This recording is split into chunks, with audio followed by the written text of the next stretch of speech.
I'm recording. I'm gonna go back to share screen.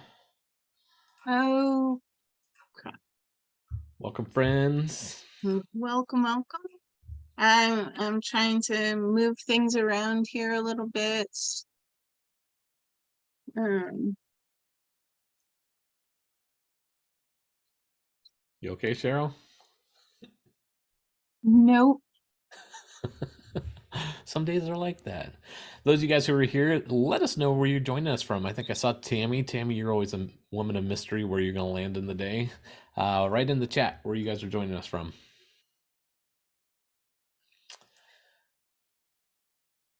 Okay. We should be good. I think we're good. We've Right. got it. Fantastic. And with that, let's get underway.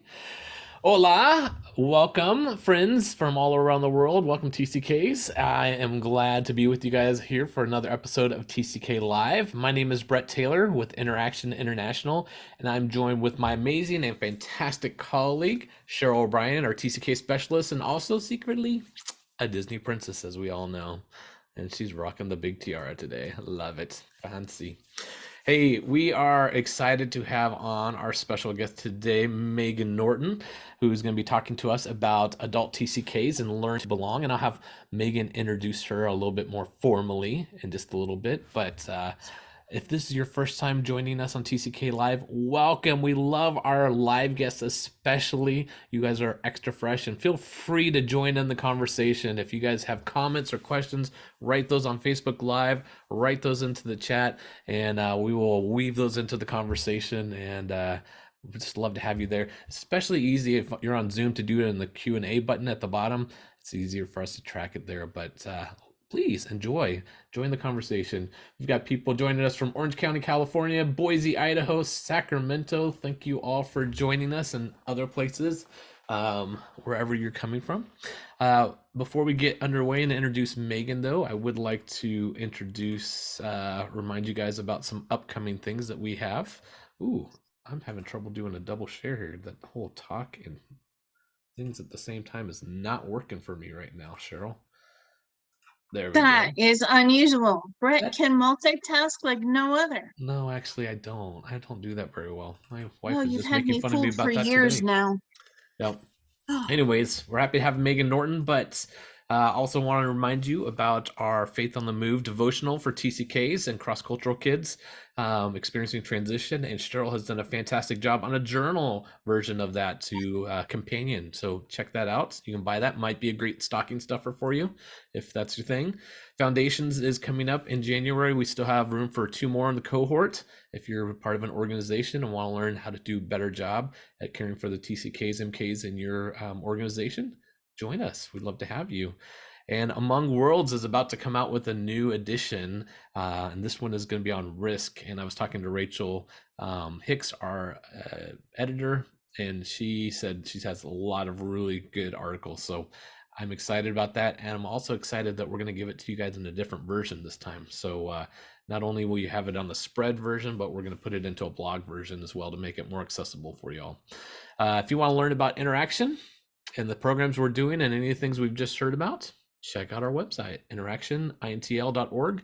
Shoot us an email. And if you go to the website, it is just the day after Giving Tuesday. We'd love to have you donate a gift to help things like TCK Live keep going. So Giving Wednesday could be a new thing. Giving Wednesday. Of course, you could be watching this like 2 months later, and it could be Giving February. Who cares? Just show us some love. Giving. We'll just shorten it to giving. Just giving. Cheryl, tell us about our friend that we have on today. Oh, Megan Norton is also secretly a Disney princess. We have matching tiaras. True story. Cheryl, you actually gifted that to Megan. I did give it to Megan. Yes, she did. She is a true princess. She grew up in 10 different countries. And I'm gonna go USA, South Africa, South Korea, Germany, Japan, Israel, Austria, Greece, Hungary, and Poland. That's 10. She's also lived in 5 different states: Virginia, Florida, South Carolina, Washington, D.C., not really a state, Michigan. Those are the 15 places she calls home. Oh. That's a lot of home. You're very homeful. Also sounds like a Megan, person on the run from the law, just personally. That's what it sounds like to me. or a TCK. Megan has 2 different master's degrees, and her her main role is supporting families as they move through the transition process. And she is a consultant and a trainer. She speaks, she teaches. Megan is the total package. She does it all Yes, she in does. TCK world. And for a while, she kept us organized, which is a big job. Oh. She is about to release a book that we find amazing, and it's called A Belonging Beyond Borders, right? Oh. And I've read most of it, and it's fantastic. And I highly recommend. It will be on my highly recommend list. She's been published in magazines like Among Worlds and others. And when she's not doing all the fantastic TCK things, she enjoys a cuppa from her antique vintage cups, teacups. She loves to go to thrift shops, and she goes cycling. She likes reality TV. We'll have to talk about that one. She loves sitting in a cafe on finding a new one, and she also is a wicked cross stitcher. So Yeah, show us one. You were just showing off one of those earlier. I was. show us. Thought this was appropriate. Make tea, not war. Not I war. love it. Sorry, somebody just got to see their Christmas present. Apologize. So, well, thanks for joining us, So, Megan. We're glad to have you. Megan, we are so glad you're here. Megan, the most crucial question: what's in your cup? Hi. Hi. Ooh, it's a beautiful cup too. Brett, what's in your cup? I am also drinking chai today from the Keurig, but oh well, it's still Wow. chai. Still time. I have in my nice praise gathering mug, I have some iced coffee with some creme brulee creamer in it. So, Ooh, Nice. so cheers, my friends. yes. Clink, clink. And it looks like water wins for our virtual audience today. Mhm. So chai wins on screen, water wins behind the scenes. Hey, people are staying hydrated though, and that's the important thing, right? That's right. Hydrate or dihydrate. No. All right. Well, thank you, friends, for joining us. I see we've got some new people joining us from Everett. Hey, Tammy. And Pope Swope is joining us there. He gave a shout out to Megan already. So, Steve. love having you guys all here. But let's dive into the conversation and get into it. Let's maybe, I think it would be important because we advertised it as being ATCK, talking about ATCKs, just for those who are newer to the terms and not down with the jargon. What is a ATCK? And we also will sometimes say TCK adult. And so, Megan, why don't you unpack that a little bit, help people be familiar with terms we may throw around here? Yeah. Well, hi everyone. Thanks so much for being here. I see also Lisa on here, and Valerie. Thank you for being here in this hour with us, and Brett and Cheryl. I'm huge fans of you guys, and thank you for having me on TCK Live. So the first question you've thrown out is the difference between the acronym ATCK and TCA. So adult TCK is a third culture kid who is grown up, and it's debatable what grown up means, but TCK, if you've spent, a significant amount of your time outside of your parents' cultures or your own passport country, then you are an adult TCK grown up. And then TCK adult, or third culture adult rather, not not TCK adult, but third culture adult, is somebody who has spent a significant amount of time outside of their passport country during their adulthood. Yeah. Not that they were a TCK. Yeah. So you would consider yourself an ATCK, being a TCK from growing up, and now you're an adult. Do you consider yourself an adult yet, Megan? Or are you trying to like shy away from that still? Debatable. Debatable. Fair enough. I love in the book where you say, what is it? Adulting is hard. Don't do it alone. Don't attempt alone. Yes. I love I that. mean, I was just you like, know. oh, that's perfect. You know, some days I am the Disney princess. There so. you go. You got to. Don't take life too seriously, right? No.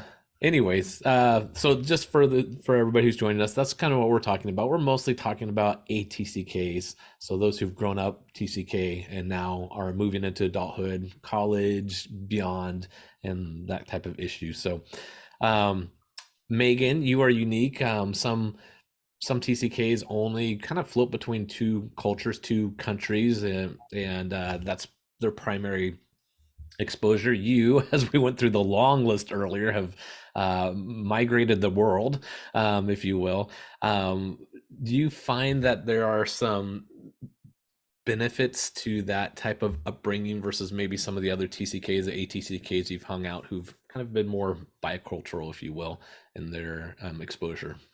I wouldn't necessarily say the word benefits. I think there are different nuances culturally that happens for all TCKs. So I don't necessarily like to distinguish between TCKs and the different experiences. I like to connect over what are those cross-cultural learnings, what are the cross-cultural competencies you learned. What I find more so with some TCKs who have that bicultural or two cultures in their upbringing is they are more fluent in two languages. I had a process of learning and unlearning languages, and so I feel a little bit I could have been really fluent in another language. I would say also I find some TCKs who have lived in two countries have stronger attachment to place Definitely. than I find is true to my story. Yeah. I mean, how would you answer that? Like, would you say there's a place that you feel a stronger attachment to? I mean, you've spent more time in a few of those places in that long list, but for you, you would find a struggle to have to pick one more than another, or you have your top 3 list, or how does that Right. work for you? It's a struggle because I was different ages in all those different places, different stages. And then also I'm mindful that sometimes my attachment to a place is more the relationships and people that I had in that location. And now that they're gone and they've relocated or moved, I'm not sure if going back would have the same sort of appeal or attachment. Absolutely. I mean, we encourage people to do these closure trips, when they move into that adulthood phase, to go back and see the place that was meaningful to them and they're growing up. And it helps break this belief that it's still the same and it's always there. And especially, you said people, and that's it. I wonder if that's not a bigger issue too for those who experience multiple cultures and countries growing up too, is that those who are more bicultural usually get the same people on both sides a little bit more frequently versus bouncing from country to country. It wasn't like you got to see the same people every time you came back. You're constantly meeting new people and building new relationships, which is really cool, but also difficult and challenging, right? Yeah, absolutely. The relational loss. That's something I've had to deal with.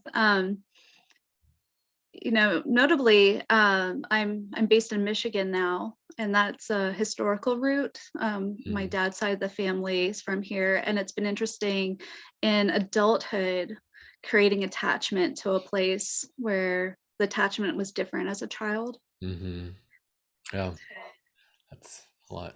Sure, you about to jump in there? Or are you getting bit by your dog? No, I was getting bit by Facebook. Fair enough.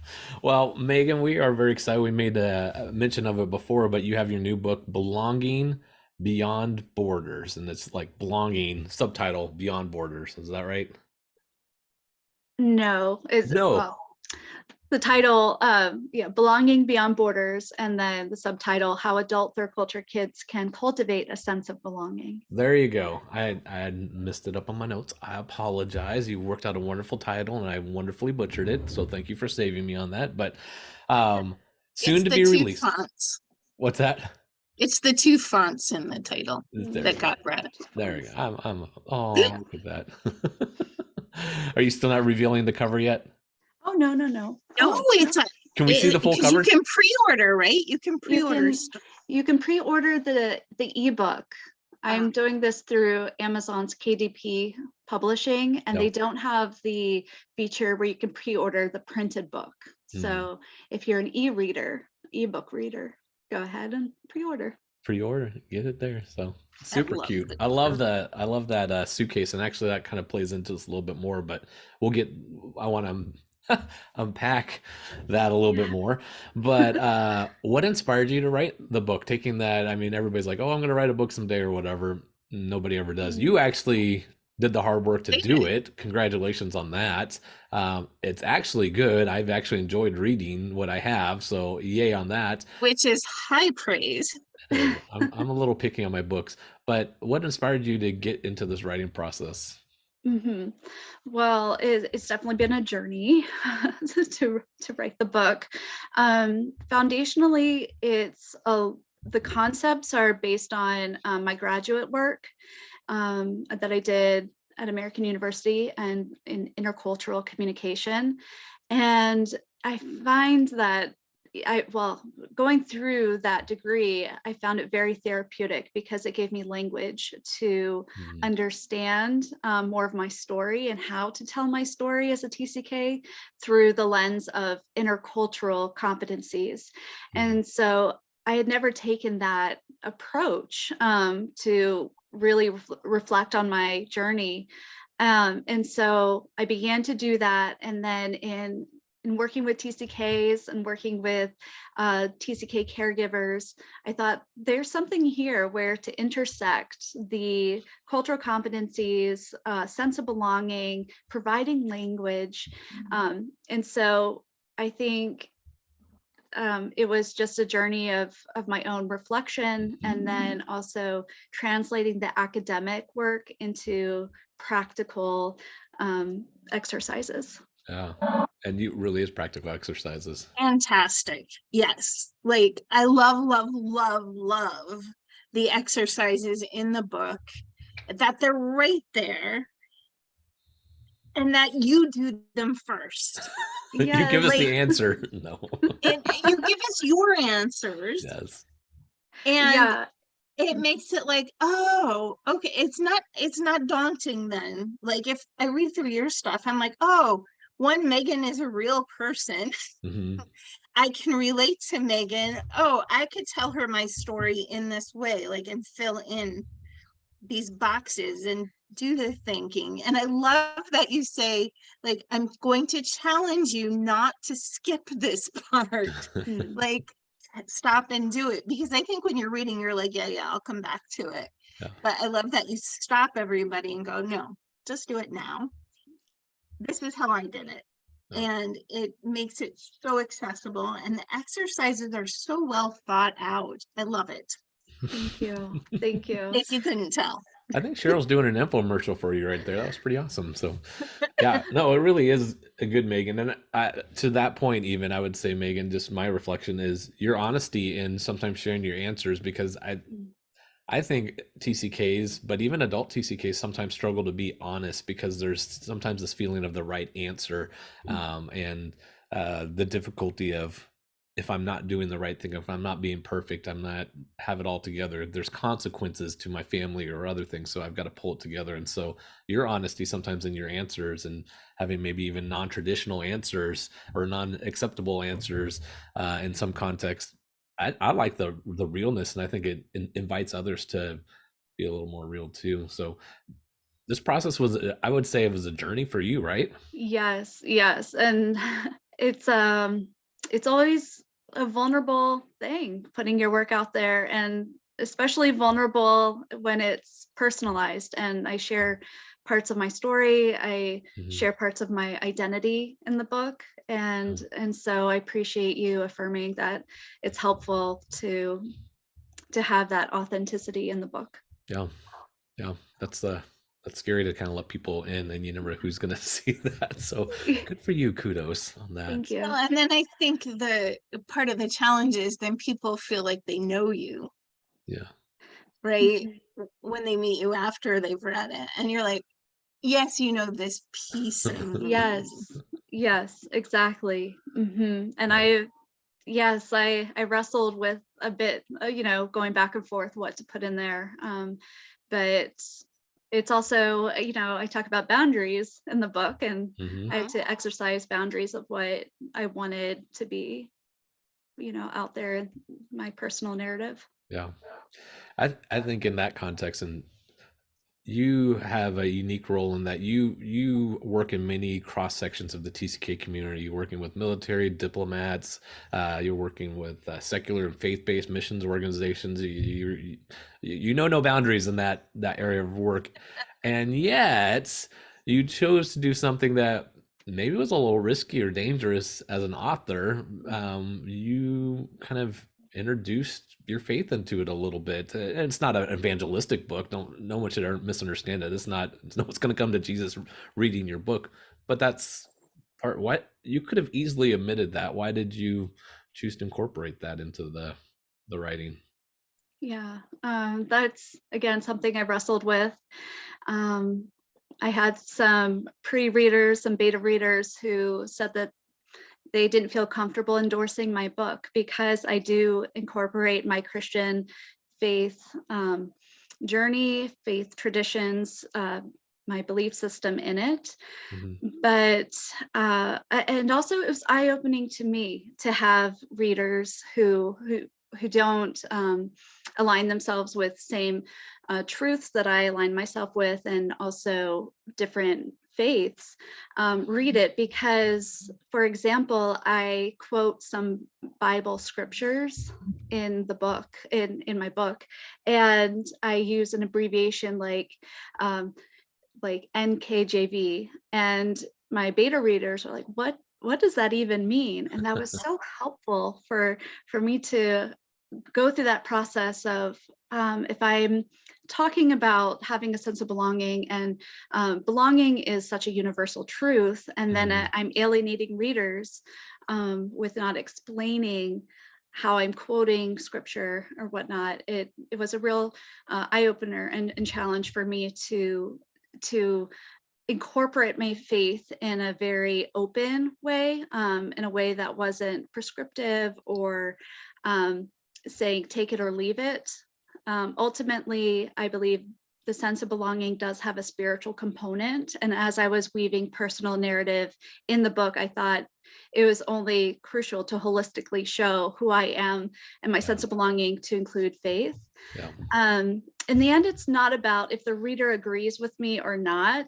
My goal is not to change how people think or their belief system. My intentionality is to, again, provide some language, and putting in some prayers and some of my language hopefully invites Yeah. readers to see where I'm coming from, a part of my identity, and also gives that invitation of, why don't you reflect on spiritual components in your life? I Yeah. think Megan, I that, thought you did a great job at that. thank I would you. say, like, Thank you. I would not be afraid to endorse your book or recommend it to someone who's not a believer, for example. I felt like, especially, well, if they do the good job and actually read the introductory and all the other parts that I think are important for leading into it, uh, you don't force a single point of view. You welcome in the opportunity for it. I would say actually there's potential that some Christians might get offended by it because it's not, you allow room for potentially other spiritual components to be there. You don't define, you don't put people into a box. And um I think it was nice the way you gave room for that to happen. So Yeah, thank you. well done on that. Agree. For those who connect with that, I think they'll connect with it. But those who don't, I think it's easy for them to not feel thumped over the head with the Bible either. So I thought you did a great job with that. The theme of the book and the theme of today is belonging. That's where we're about today. What can you unpack it? I mean, it's one of these words we talk about, and even reading through the first couple of chapters of your book, I was like, "Oh, like what does it mean?" Like we use it, we say it, but there's feelings behind it. Unpack that a little bit more. What is belonging, and what is that the journey in writing for you? Where have you come to on that? Yes, it's definitely a head and heart journey. Yeah. And yeah, one of the whole chapters is unpacking the word belonging. um, it's complex and it's intersectional. And I also use that word intersectional in the book, meaning that our sense of belonging can be to people, to places, to things, to feelings, to our histories, to our skills, right? And so it's really unpacking it and dimensionalizing it in that way, and then showing how our sense of belonging can be this and this and this, and how we amplify it in different ways, can show up differently in different contexts. Yeah. So it's really intertwined with identity in the sense that we have personal identities, we have collective identities, we have hybrid identities, and so lots of different exercises of unpacking that, and then really showcasing that belonging is a choice. It's personal. Yeah. It means contributing. It means who do you claim? Who claims you? So That's beautiful. thank I you. I think as we talk about TCKs and ATCKs, some people and I deal with a lot of church people and other people who don't understand TCKs, and I try and explain TCK life to them and help peel back that curtain for them, and they go, well, they're just like everybody has that experience. Everybody has the desire to have belonging, and I actually agree with that. Everybody, I think, is wired for a desire to belong and have a place and that. Yes. But belonging, I think, is unique, and some of the needs and experiences for TCKs a little bit differently. And how would you, how like help people understand why is the need for belonging different, and where does that come different than those who maybe would traditionally monocultural, someone who's just kind of only experienced less mobility in their life? Mhm, mhm.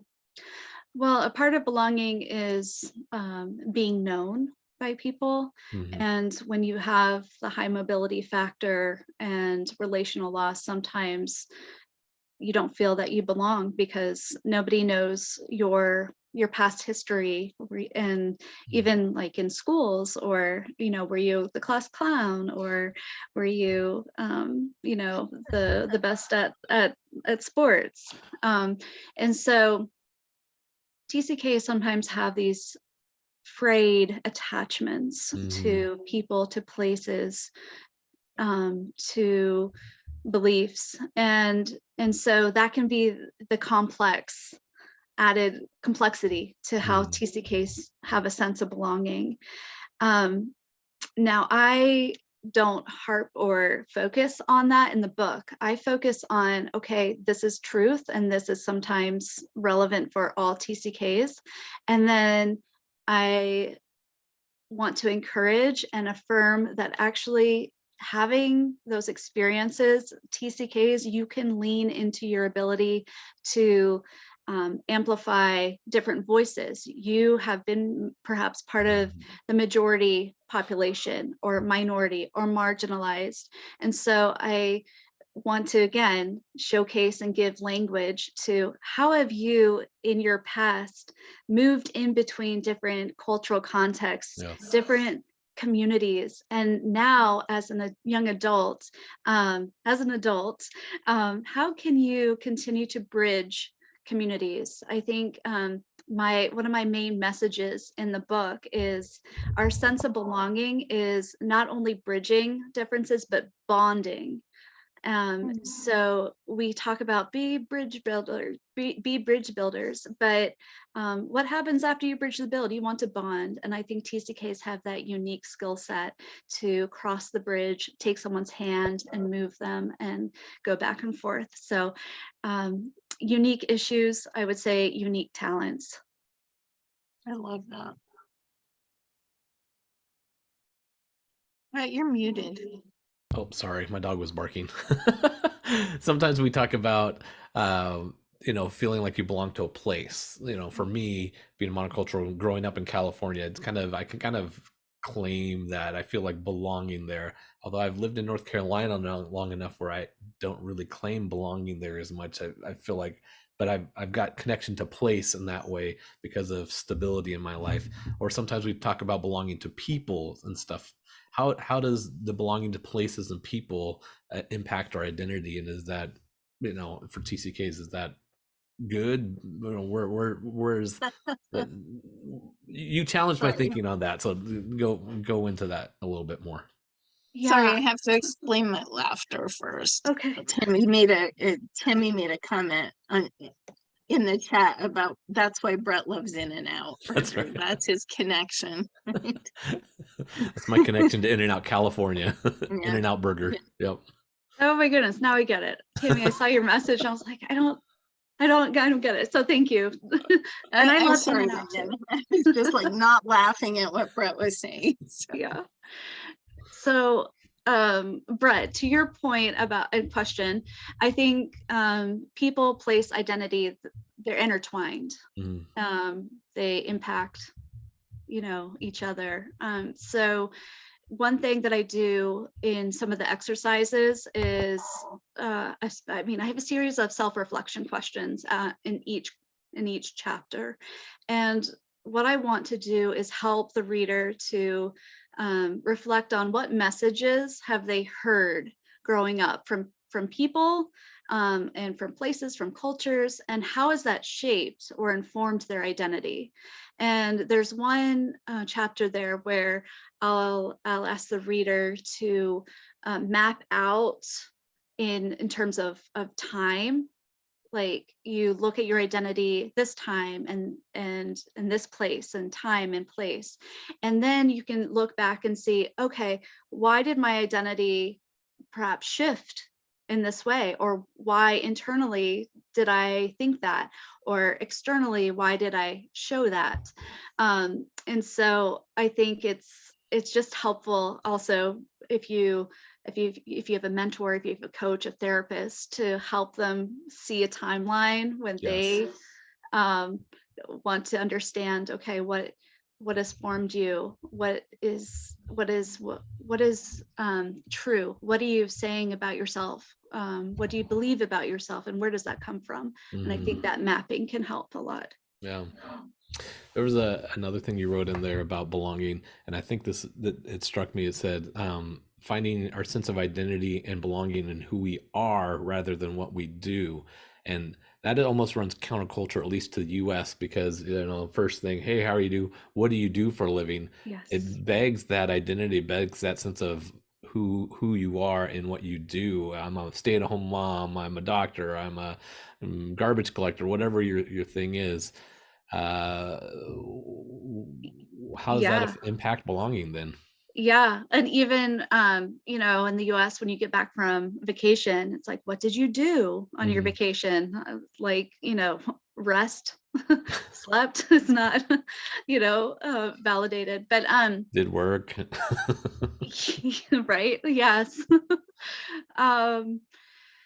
I think the question is great because it's bringing up what is valued in different cultures and how are you shaped by cultural norms or what's prioritized. So in the US, it's a lot about doing, and success is based on achievement versus in some cultures it can be affiliation or your being, right? Yeah. So this is one of the reasons why I wanted to include it in the book, is that your you're complete in your personhood. What Mhm. you do does not define who you are. Mhm. And I include some mantras in there that I say to myself of, you're valued, you are worthy. Because sometimes I think culture, dominant culture in the US, it's looking at those external success markers of Yeah. what do you do that makes you praiseworthy. But For adult TCKs, they're dealing with the hidden immigrant issue. And so if I say my job, my profession, I do this, assumptions are made and identity is formed and you yeah, belong here. And I think the frustration of there's so much more to me than just this piece. I can't be yes, summed up with what I do or my job or my family status or any of that. And for TCKs, I think it is especially hard in some cultures and contexts. It just you get synthesized down to something simple as what you do instead of who you are, mhm, and people miss out unfortunately, and mhm. that's hard. Um, Let me read another quote I love from your book, and this I think is a little challenging. I've some of the TCKs I work with at our transition seminars and stuff. I see this says TCKs sometimes believe that their former ways of being and belonging in other cultures or countries in which they have lived die as soon as they enter into the new culture or country. And then later on it says, but if TCKs define themselves as being and feeling different from others, they will live in a prolonged state of restlessness and grief. The beauty, magic, and skills of being a TCK are the cultural and social intersectionality, there's that word, that they have and enjoy across, between, and within identity markers, social circles, and worldviews. That's a super long sentence, but oh Yes. my gosh, there's so much richness in that, Megan. And especially that key concept of when I go from one place, that place has to die. I can't be that person that was in there, and I have to be somebody else. And how do I integrate? Unpack that a little bit more, Megan. Mm-hmm. Oh, yes. One of my one of my editors, did help me with my long run on sentences. um, Doesn't help the way I but read it either, because I but like to interject my own thoughts. So it's written much more beautifully than I read it. So thank you. No, but that is a long sentence. It has a lot in there.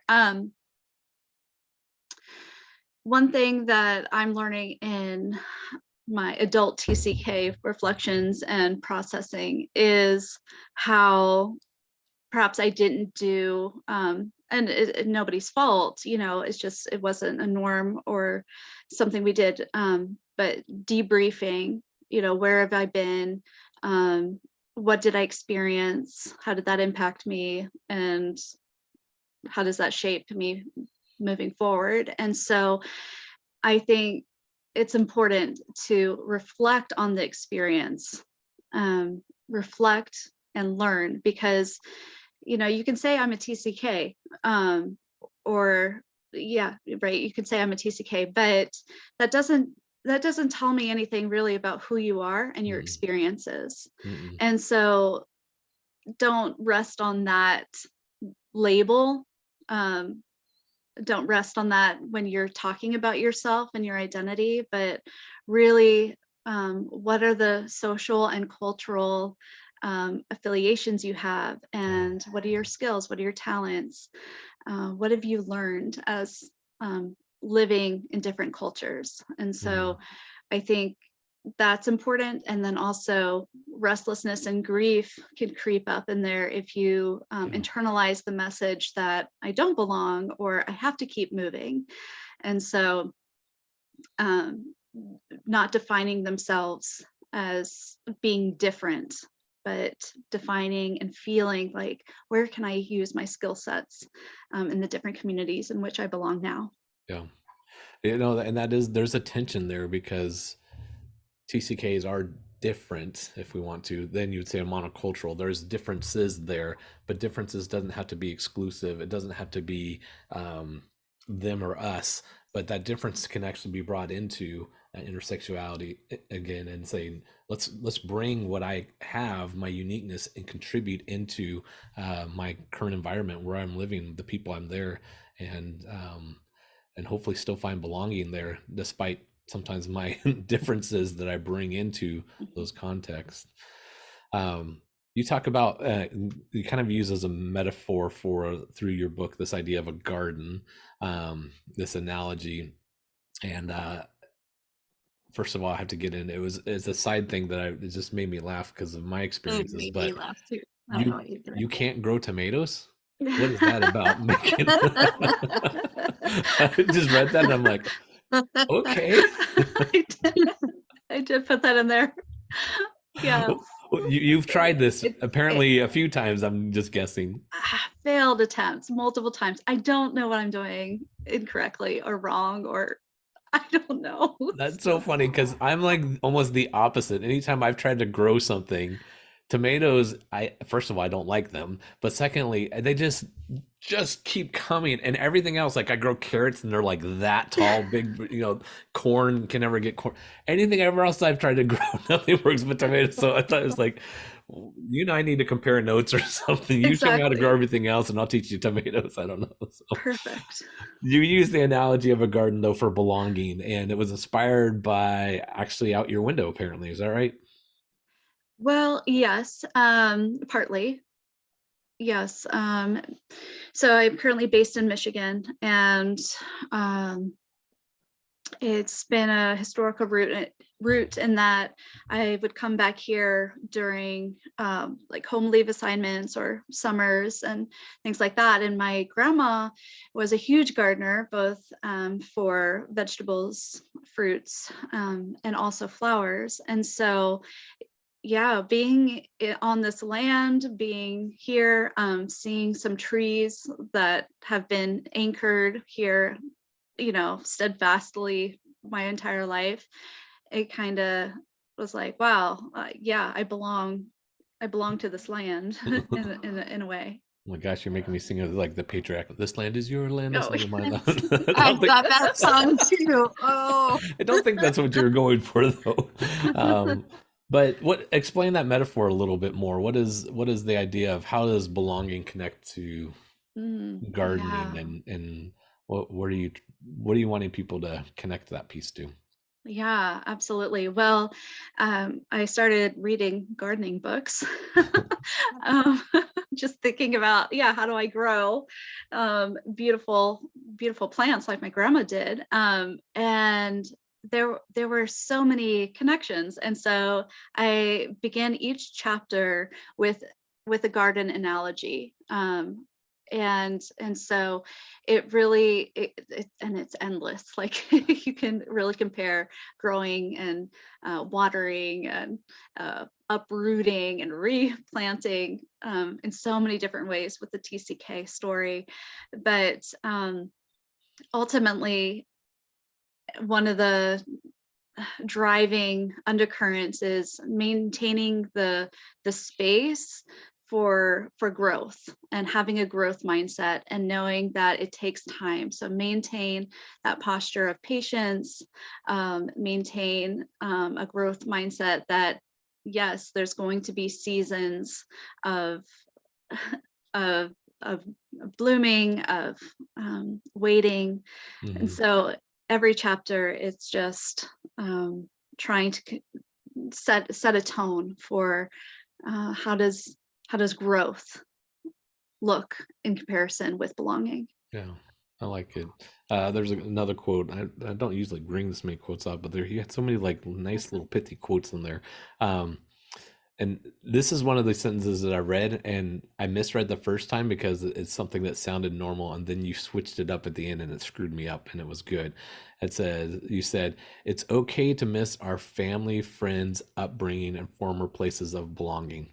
And I'm not used to people saying period right there, but you didn't.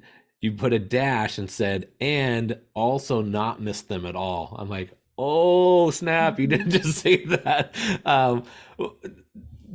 That's hard, and that's an important piece of permission that you're giving people in that it's okay to miss them, and we hear a little bit that, but you just also gave MKs, TCKs, diplomat kids the ability to not miss people. That was heavy. Or places. Yeah, places. That's hard. How does that work? Yeah. It's almost heretical. It is. It seems heretical. Yeah. Yeah. It comes from a place of some TCKs when I've talked with them, heard their stories, they say, like you said, Brett, there needs to be a right answer. And sometimes there's pressure from people in the community or their family or the system where you have to have that sort of attachment or belonging or appearance of, this is who I am, this is where I'm from, this is where I belong. And that's a lot of pressure to have if you don't feel like it's a salient part of your identity anymore, a salient part of who you are. And again, like, it doesn't mean that it's not part of who you are. It certainly has shaped you in your developmental years, but I want to give that permission of, it's okay, it's okay not to miss it. And I think it's also important for parents to not put the pressure on their kids, to also say that you're from here and here and here and here, right? Because my brother and I, even, we lived in different countries, because considering he's older than me, so I lived in a couple more countries after he went back to the States. And so we have different even TCK histories. And so giving that permission of saying, that part isn't part of his life story. And then, when I was young and he was older and he liked, the food or culture or, that shaped him and his identity more than it did me because I was younger, that's okay. And I don't have to miss that place as much as he misses it. Yeah, finding belonging, and I see, even for adult third culture kids that I've worked with and talked to and hear their stories, especially if they've found themselves rooted in a location for a while, and I mean by a while, like 10, 15, 20 years or more, which almost seems like unheard of for a TCK to stay in a place for that long, but it does happen. And when they reflect back, there's fond memories, but you get a sense that sometimes they feel like a betrayal to not miss that place anymore after they've started to find belonging in those new contexts. And I'm like, no, it's okay. Like, it's good. You're being present where you're at. And that's healthy and appropriate. You talk about, and you give some very specific ideas on how to develop belonging for adult ATCKs. And one of the things you said was belonging requires intentionality. And I love, there were several good ones, but I'm just going to pull out a few of them. And belonging requires intentionality, that to create a place of belonging, a sense of belonging, you need to be intentional about this as a adult TCK. Talk about that more. Why do you have to be intentional about it? Shouldn't it just happen automatically? No, right? I have a chapter 8. It's all about requiring intentionality. Putting in the effort, doing the research, leaning into discomfort. That's how to cultivate some. You have to be intentional. You have to go for it. You have to. We want to be natural. I mean, culture exists. There's the natural tendency in a cultural, but as a TCK, to blend into a homogeneous culture is very difficult, because you're bringing all of this other context, all these other layers into it. And so to be intentional, to not give up, to persevere through it, I think is right on. Belonging is not just going to happen magically. Well, and I loved what you said about what is it, Midwest nice? Yes. I didn't get to that part. What's that about, Cheryl? Oh, yeah. And about like it's a peach culture. I've like never heard that peach culture before. I was like, oh, that's such a good description. So you want to say anything about that? Like Um, I only recently learned Midwest nice, so yeah, I've just found that the friendliness and politeness is doesn't equate to like we're best friends. And so it in terms of a peach culture, the image is, very soft, on the outside, and you can, take a big juicy bite, right? It's penetrable, and like you can be friends and everything, and it's harder, the core, right? The seed, it's hard, and it's hard to like really break into deep friendship.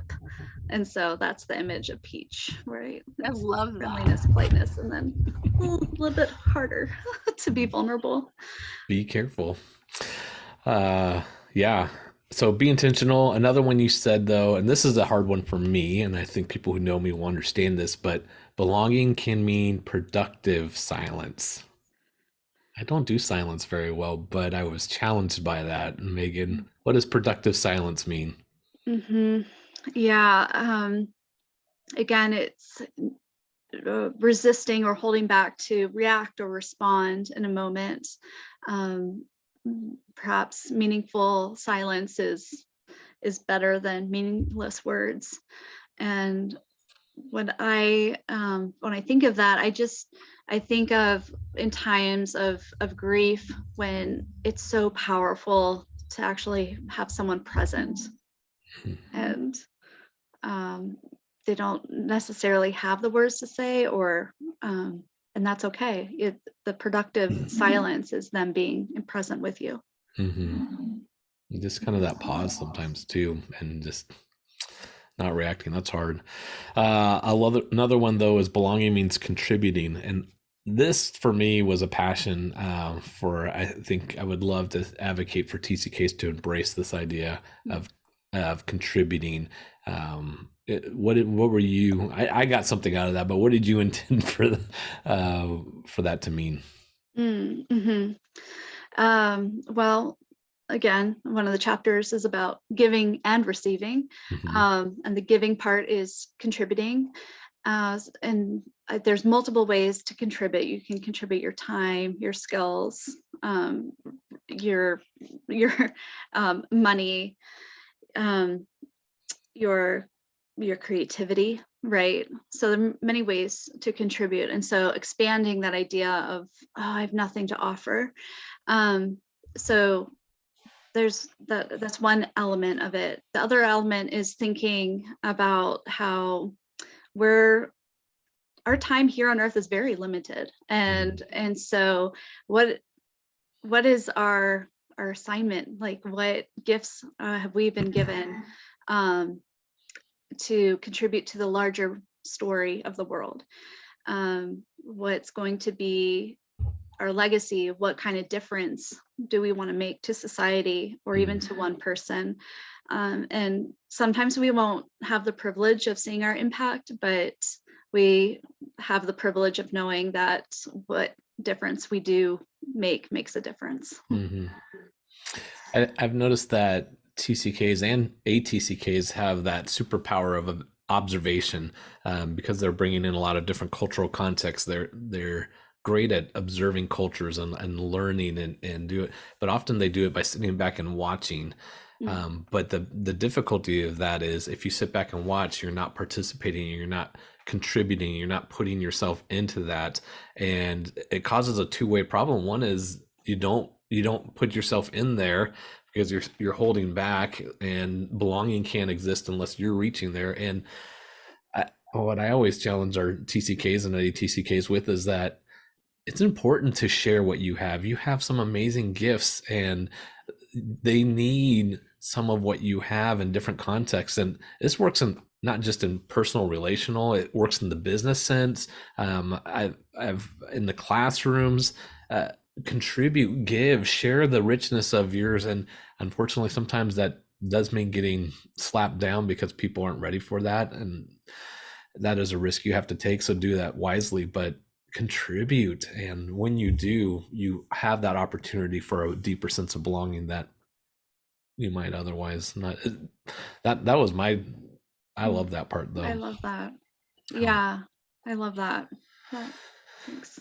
Well, good. Well, we're coming towards the end of our time here, Megan. I've appreciated this. If you guys have any questions, throw them in really quick. We might be able to throw these in at the end here.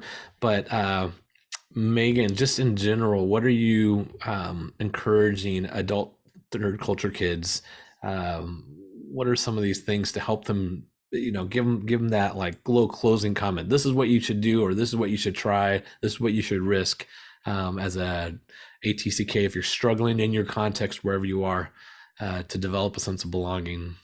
What are those? What's that closing remarks you would give them if you would, Will? Buy the book. That's it. Buy the book. Do the exercises. Love it. It's a Disney princess thing.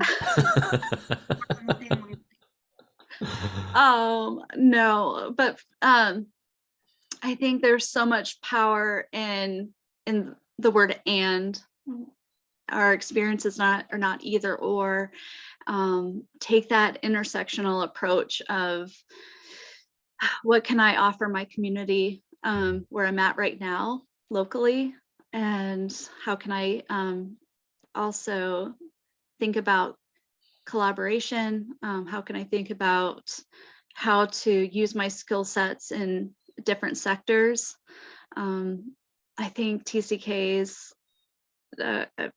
have incredible skills, and so even for the parents who are raising TCKs, instill that, give them the language, that intentional reflection, the debriefing, the emotional literacy, because again, bridge builders and bonders.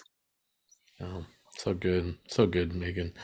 Yeah, I think just from your book, my takeaway was have hope. Yes. Have hope. It's worth it. It's worth the journey.